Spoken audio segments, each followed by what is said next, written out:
Reiki. Yeah. Reiki master. Yeah. And a yoga instructor, a PIO instructor. And she works her biz full-time as well. So she's located in Arizona. I can't remember the city. In Phoenix. Phoenix. Oh, beautiful city. And I asked Meesh to be a guest speaker on our call because I feel like she has a lot to bring to the table in terms of building and maintaining relationships with people. And I've seen her business. I've watched it grow over the last year or so, and I've always just been really drawn to her, and I've seen consistency in her business. So I asked her to join us and share a little bit about all of her tips on, because this business is built on relationships, and we can't grow and hit our goals without building relationships. So I really wanted to take about 30-40 minutes to just kind of expand on that. So whenever you're ready, if you want to just take it away. Man, 30 minutes is a long time. We'll see. So hi, I'm glad that you guys are here, and I'm super excited. Thank you so much, Ruthie, for inviting me. It's really cool to be able to interact with other teams, and I'm super excited that Ruthie and I just met on Facebook and became friends. And I totally love that you put professional friend collector. I've joked about putting that on business cards before. I don't know. I just love making friends with people, so it's really fun. Ruthie is so rad. You guys are so blessed to have her as your coach and mentor, and to be on the team with her. How cool is that? I know. Behind the scenes, I don't know. It's you always interact differently with your friends who are coaches maybe than the actual people on your team. I know I do, and behind the scenes, you guys probably aren't aware, but Ruthie, man, you guys are so lucky to work with her. I just feel like she really cares about you guys as a team and your success. And I don't know, it's just really cool that you have a leader like that in your life. So thanks. Yeah, dude. I mean, you're doing it. I'm just saying it like it is. It's true. So when Ruthie and I talked about, me being on the call with you guys, she asked me kind of what I felt like my strengths were. And, I just really, I don't know. I feel like it is legit, that I love collecting friends. And I think that if you change your perspective on what it is that you're doing as a coach, even in just that simple way, it kind of makes things seem a little easier and less stressful and intimidating. And, in this business, Ruthie is totally right. She nailed it. This business is really about relationships. And I think that if you forget that part of it, which is so easy to do as we're all chasing the almighty success club points, we forget that creating relationships with people is what makes people trust and value and really care about interacting with someone. So, I don't want to go way back and tell you guys everything, but I've been a coach for almost 2 years, pretty crazy. At the end of September, so at the end of this month, it will be 2 years since I signed up as a coach. And I remember when I first started that I was totally overloaded with information, there's so much stuff, and how do you know where to start? And I think I held myself back from even getting started just because I felt like I didn't know where to begin. And my coach is Amy Silverman. Without me saying anything at all, that whatever the work it is that it takes to become the top 3 coach in the company, that person probably doesn't have a lot of time. And so it was just kind of if you have a question, Google it. And I was okay, so me and Google became real good friends. And I started looking at you did. She legit said that? Yeah, I mean, which is good though, I think. You know what I mean? I think there's no hand holding that happens when you're one of Amy's coaches. But it really forced me, I think, to go out and find the information myself which is really helpful. And oftentimes, I mean, think about kids in school, you know, if you just give them the answer and they have it, but they don't know how to find it. And so I think that that was valuable for me.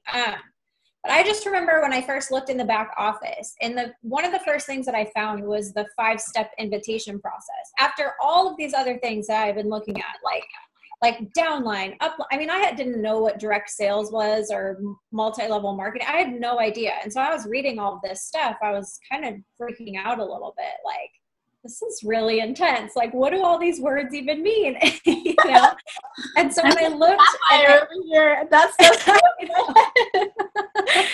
and so when I found the 5-step invitation process, you know, I read through it, and I don't know if you guys use that at all, but I was like, oh, so all I have to do is just like talk to people and make friends with them. Okay, that's like so easy, right? So it's like, okay, boom, like end of webinar. Bye. See you guys later.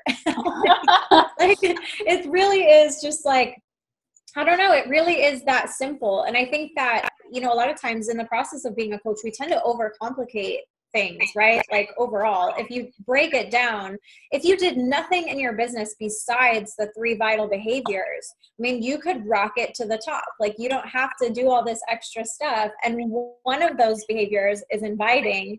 And in inviting, it means that you have to talk to people. And the best way to go about talking to people in a way that makes them want to be a part of what it is that you are doing is to create a relationship and friendship with them. And so, you know, when I started, I felt like everything was good and it was kind of moving along, but slow. You know, it took me, I started in the end of September, and I didn't hit Success Club until January. So it took me like 3 months before I even got Success Club. My first goal was to pay for my Shakeology. You know, I was like, okay, so if I help this many people, I can pay for my Shakeology. I think I sold 1 challenge pack in my first month, but then I was just selling programs. So I made exactly enough in that first month, like $114 or something, to pay for my Shakeology, which is what I really wanted. But honestly, like, slow is kind of the way that I've built my whole business, like slow and steady, and really just taking things like one day at a time and one step at a time. And I mean, you know, Ruthie and I were just talking about this the other day, and it's something that I have to remind myself of all the time, because I think that we see what's happening, you know, the people that are in the spotlight or the highlight reel, like who's in your vision, are the people that are going to the top super fast. And you're not in the line of sight of these like 290,000 other people, you know what I mean? Right.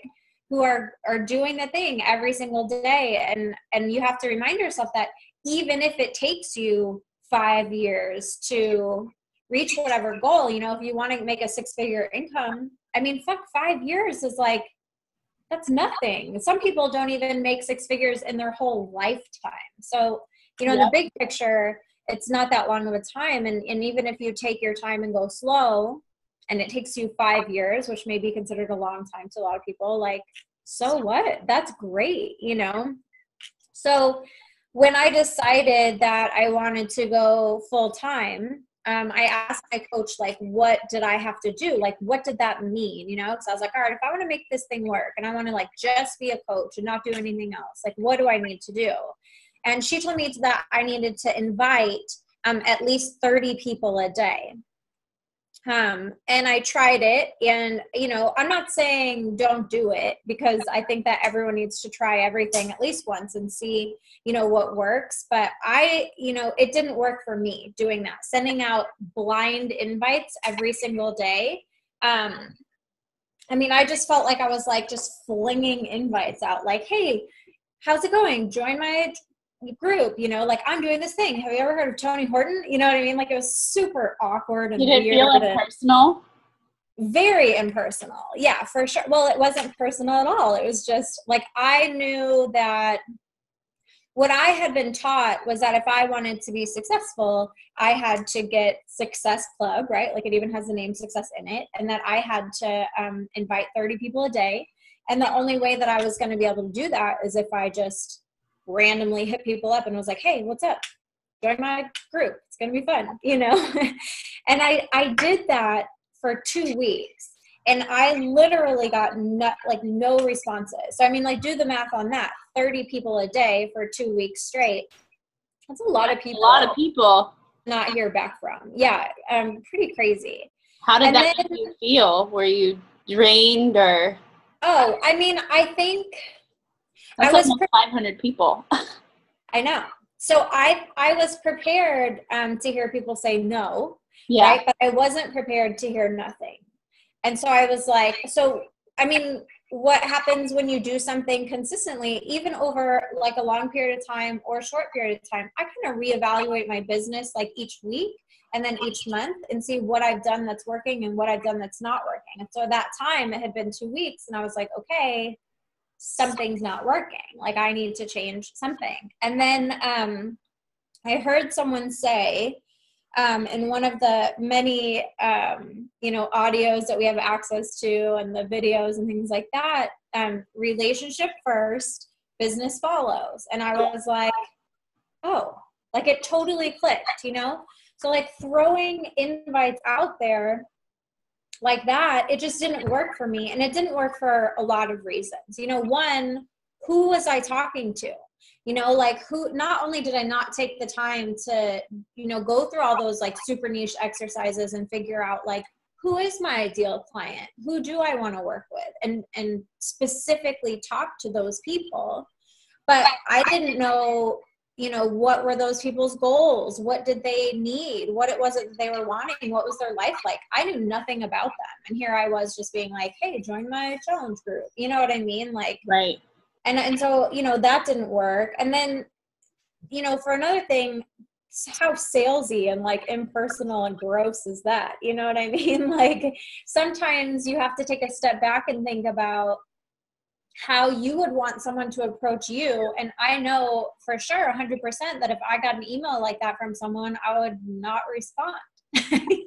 Right. It's not that I was saying anything rude or mean or anything, but it was just, who are you? One, because I didn't even know the people I was inviting. Who is this random person? And like, why are they trying to just sell me something in an email?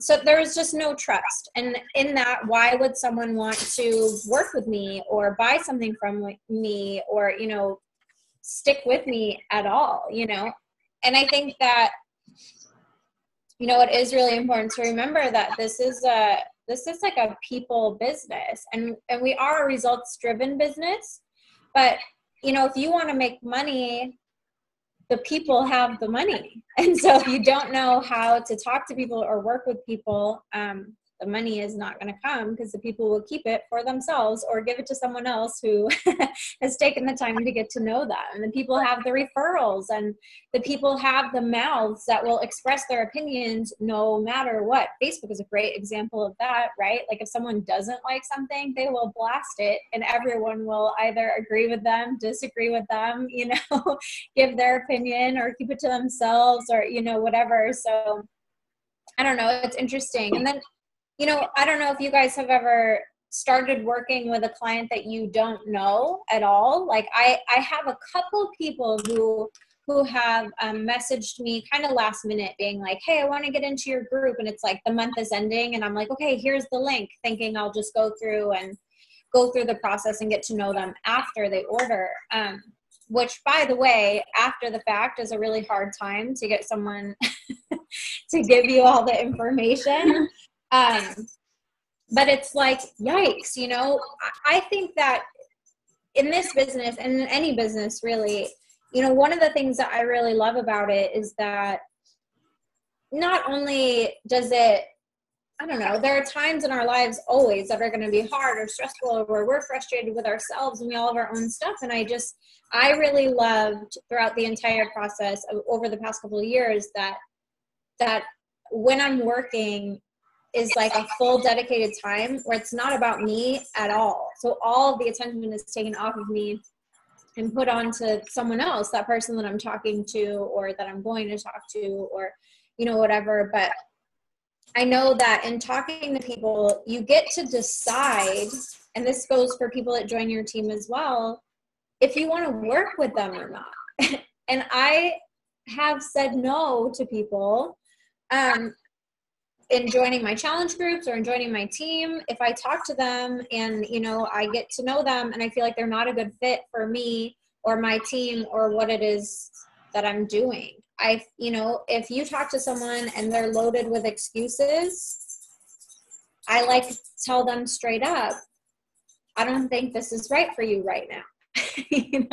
Because if someone's making a ton of go over well, I mean, ultimately, yes. And for the most part, those people will end up coming back when they are ready. And when I have just pushed people through, they never commit. Never. Every single time that I've been like, okay, here's the link, they like either don't start or they start and don't finish, or, it's really interesting. And, if you're talking to someone and getting to know them and they have a ton of excuses right in the beginning, they're probably going to have a ton of excuses later. And I'm just not the type of person that wants to carry people through.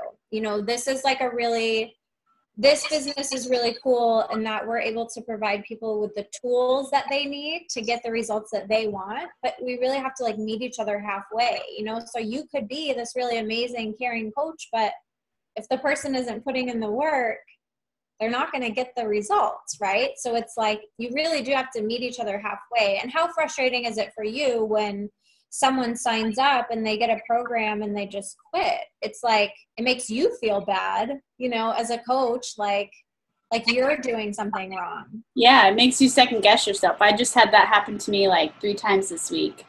That's what my post this morning was about. Just like, it makes you feel defeated and drained and crappy.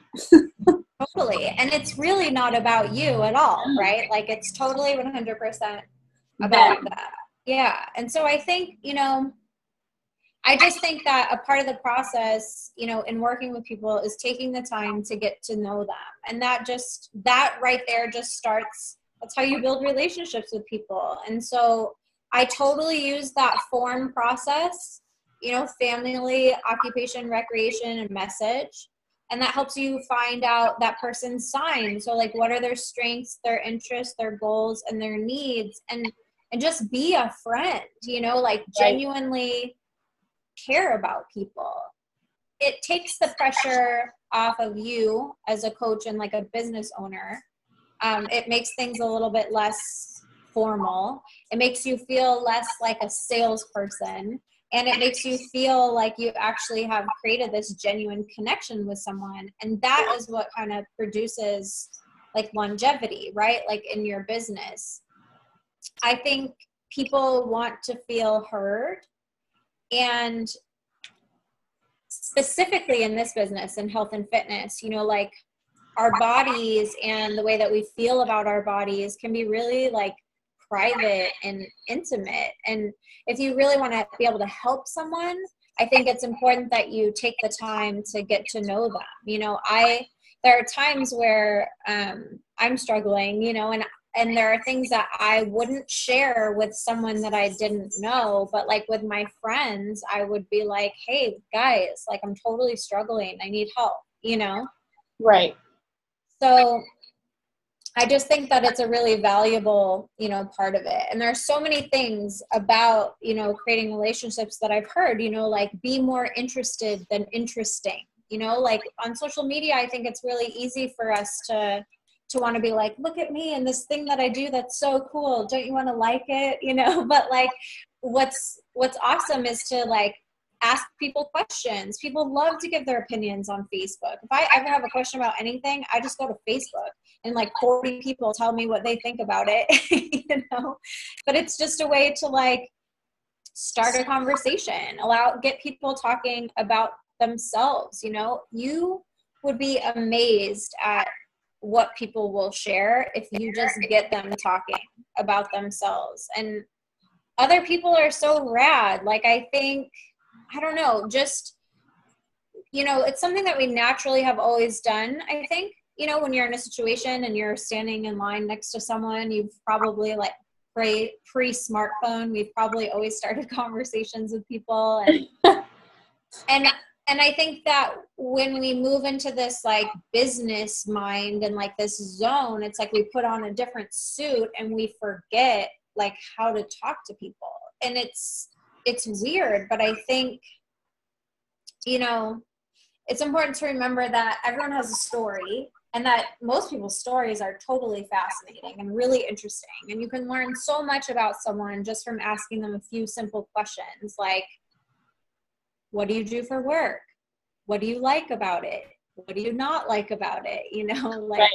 Are you married? Do you have kids? How old are your kids? What are their names? What do they like to do? This is in the beginning of the forming process, not like, so like this would be if you hadn't really sparked a conversation with the person before, or you're just talking to them you just met them, or they saw one of your posts and just started messaging you. But if someone comes to you and they're like, hey, I'm interested in your group, there's a whole different take you can go, like a whole different avenue you can go down in conversation with that type of person. Right. Just building a relationship with somebody so that maybe down the line, what you have to offer has to interest them, right? Is that right? Yeah. But I also think that the same process would apply if someone messaged you on Facebook and was like, hey, I want to join your group, right? Like, because you would still want to know, like in that situation, I almost go straight to the specific questions that would apply to health and fitness. But then I always backtrack and still find out more about them.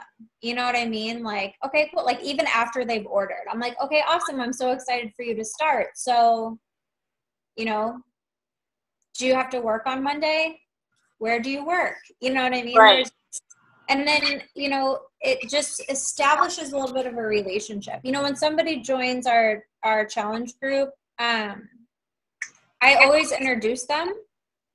And in knowing something about someone, I'm able to better say, guys, help me welcome my friend Sarah to the group today. She's going to be starting with PIO in a couple weeks. She's a mom. She has 2 kids. She's a school teacher. She works full time. She's really excited about this, and this.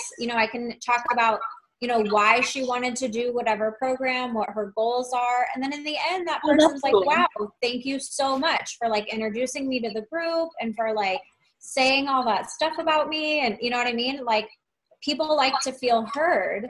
And if you're able to spit out the information that they shared with you, obviously nothing that's like too private, but it makes them feel special and important. And it takes that relationship that you have with your clients to a totally different level, Yeah, I had a question about that too, because I know that I know that Amy runs her groups differently. Like she was saying on a leadership call a couple weeks ago that she doesn't run like private challenge groups. She has one big wellness community. Is that something that you do as well?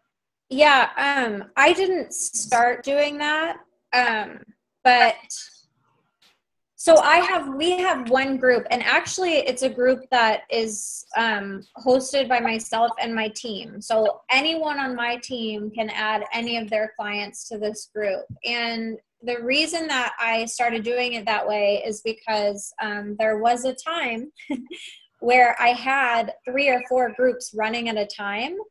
And it was like chaotic for me to post every day in every group. And it was something different. And even if I'm pulling from the back office, and to check into 4 different spaces and see how people are doing in all these different spaces, like I just felt like between my challenge groups, my coaching groups, the training groups, there's just too many groups on Facebook, and it was and my notifications were like insane.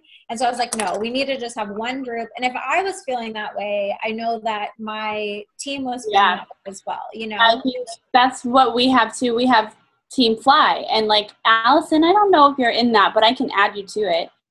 That way you can add anybody who is a free customer of yours, or anybody who purchases a challenge pack. And if they're not, like, I love it because even like I know some coaches love to run private groups, so that's awesome. But if they don't have enough people to run a group, or maybe they only sold 1 challenge pack that month, where are they going to put that person?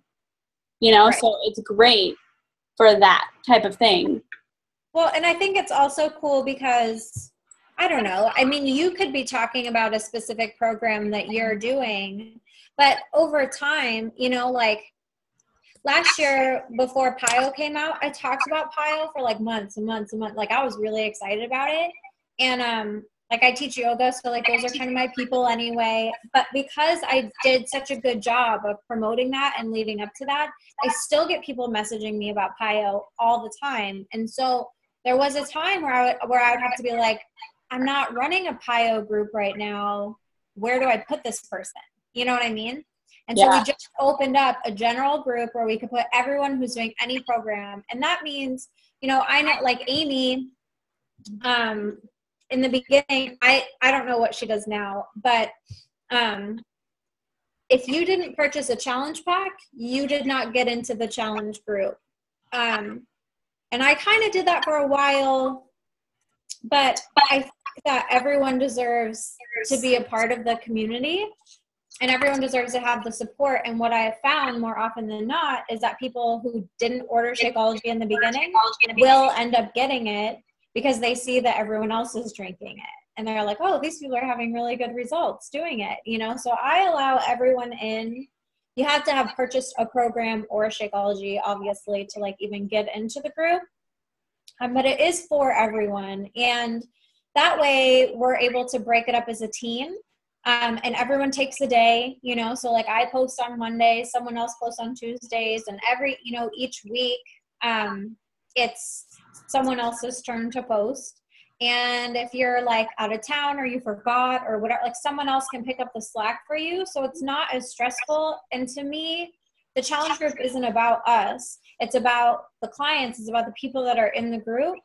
And so, it's important to me that they have the best experience possible and that they feel supported and that they feel like they're really being, you know, held accountable to themselves and their goals and that they have the support that they need. That's like a part of our promise to them, right? Is that you have the support and accountability that you need to reach your goals. And if you're not showing up, people don't feel supported. And so in this way, not only do they have the support of you as their coach, but then also of all the other coaches. So when I'm talking to people about it, I'm like, yeah, you'll get me as your coach, but then in our group, it's like, you know, a bunch of other coaches, and people really like that, you know, having that experience. It's really helpful. And it's really, we've really cultivated an awesome, like super positive environment. And, you know, sometimes people don't post at all. And sometimes people are posting a lot. It just depends on what people are, how people are feeling, but that approach works a lot better for us as a whole. And then if we, you know, occasionally we'll do a special group, like a special 21-day fix group, or if there's a new program, we just ran a separate size group.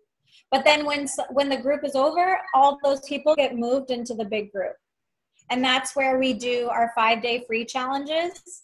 We add, each individual person is responsible for who they add. And then if those people at the end purchase a challenge pack or sign up to be coaches, then they can stay in the group. And if they don't, then they get removed from the group. And then that way it gives the people maybe who have fallen off track or who, you know, have been wanting to recommit but haven't known how, it allows them to participate as well. That's cool. Denise, what do you think about that? Because I know you're in Team Fly. Wouldn't that be cool if we had like 5-day challenges at the beginning of every month in Team Fly? Yeah, because it would get it going. You know what I mean? Sometimes I feel like it doesn't go as, you know what I mean? Sometimes it's busier than it's a little dead times. sometimes, a little quiet. Mm-hmm. Allison, I don't know if you're in that group or not, but I'm going to add you. I just added you to the Coach Basics group, so you can start doing some of that too on your free time. But it's a good idea. I personally love running private groups just by myself. I like it because I feel like I get to build relationships with people, and then they get I get to build relationships with them, and then I take like a coach with me, like a newer coach with me, so they can see how I run them. And then so they get an idea, and then like it also helps them hit Success Club right off the bat. So totally. Yeah, I definitely think that, you know, the cool thing about this is that you can do it any way you want. You know, there is no right or wrong way to be a coach and to run your business. And I think that that's like one of the coolest parts about it. But it is cool to hear, you know, the different ways that people do different things. Over the course of the past couple of years, I've just, you know, these are just things that I've done to make the whole process easier for me and less stressful for me, you know? Yeah. And it keeps my whole team involved. So a lot of times if we have new coaches, we rotate who posts in the big group. So every couple months we change it up. And so I'll invite all the new coaches to then pick a day to post so everybody gets comfortable. And then everyone knows, like, if they want to have their own group, they totally can. You know, they don't have to stay in that space if they don't want to. I have a couple of coaches who, it's one of my personally sponsored coaches and one of her coaches. And they have kind of branched off and done their own thing. They've even started their own team, and, you know, it's really cool. So that's cool. They've moved out. Yeah, it's awesome. But it's cool to know that we all had this foundation of where we started, so that it's something that people have the option to do, you know, moving forward. So I don't know. I just think that the best thing to do, you know, like, in all of it is that, like, success is important to all of us, right? Like that's what we want. That's why we started this thing. You know, we really wanted to be able to succeed, and we have this opportunity to, like, reach our goals and live the life that we've always wanted to live. But I think that, you know, it's important to remember that being a coach is just a piece of our puzzle. It's not who we are. It's a thing that we do. And I think that, you know, just showing up for yourself and for others, like, as a coach, makes you successful already, you know? And so it's important to remember that, and to remember that people, you know, that when you're talking to people, like, people are not Success Club points, and people are not rank advancements, and people are not volume, you know, like, they're people. And so, like, be a friend and seriously give a shit about people and care about how people reach their goals, you know, because I think that it makes them, not only does it make them more likely to stick with you for a long time, but to refer their friends to you, you know, and want to be a part of what you're doing on a whole. I mean, I have coaches who started with me when I very first started, who aren't actively coaching now, but, like, refused to quit because of me, because we have a bond and a friendship and a relationship, and they want to be a part of whatever it is that I'm doing, even if they started being active and now they're just, like, discount coaches, you know what I mean? But I think everyone matters, and at any point in time, anyone could change their mind about, you know, how they want to do it. So I think that the relationship part of it, whether it's, you know, with your clients or with your team, is honestly one of the most undervalued parts of this business. I think it's the most important piece of it, you know? I agree. Thank you so much for all that info. That was so cool. Yeah, thanks. I'm super pumped. Thank you so much for inviting me to hang out with you guys. It was super fun. I know this was a little bit of a smaller call, but I kind of like it like that sometimes. Oh, it's cool. Yeah. Sometimes we have, like, one person. It's totally, I'm like, cool, personal one-on-one coaching call. Fun. Yay. If you guys haven't read the book, How to Win Friends and Influence People, I totally recommend it. It's so good. It's, like, old school, but it's, like, super valuable. And there's an updated version that someone has kind of taken and revamped that's called How to Win Friends and Influence People in the Digital Age. And it's really cool because it specifically talks about interacting with people, like, on Facebook and things like that, you know? Crazy. Yeah. And I think, you know, when you talk to people, just do it. Practice talking to people if you're uncomfortable, and start with your family, you know? Like, there's people probably in your own circle of friends that you don't really know that much about, you know? And just talk to people without any attachment to the outcome. Like, not every conversation is going to be a sale, and it doesn't have to be. I think that that's okay. You know, eventually it will lead to something else, or maybe what you have isn't right for them, but they totally know a friend who's been wanting to lose weight, and they'll be like, I just talked to this girl. She's so amazing. You should totally hit her up. She does this thing. Yeah, there was a call a couple weeks ago, or a national wake-up call Meg Wazinski did a couple weeks ago, and she said, when we detach our agenda from the person that we're talking to, we're more than likely going to be able to help them more, and they're going to help us. So if we stop like thinking about our end goal and like what we want out of them, then they're more than likely going to let us in and let us help them. Totally. Yeah. Which I think aligns with your don't look at people as Success Club points type of thing. Yeah.